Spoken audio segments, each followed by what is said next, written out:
Goeiedag, my naam is Johanna Pieterse. Ek is in graad 7 in Laerskool Pietersburg Oos en vandag lees ek vir julle Ek wou 'n rympie skryf deur Jaco Jacobs.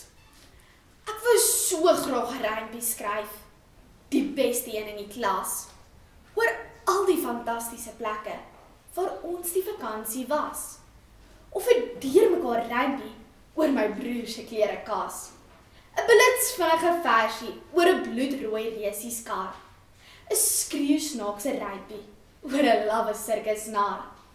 'n raserige rympie oor rock'n'roll musiek. 'n haastige rympie oor skoolatletiek.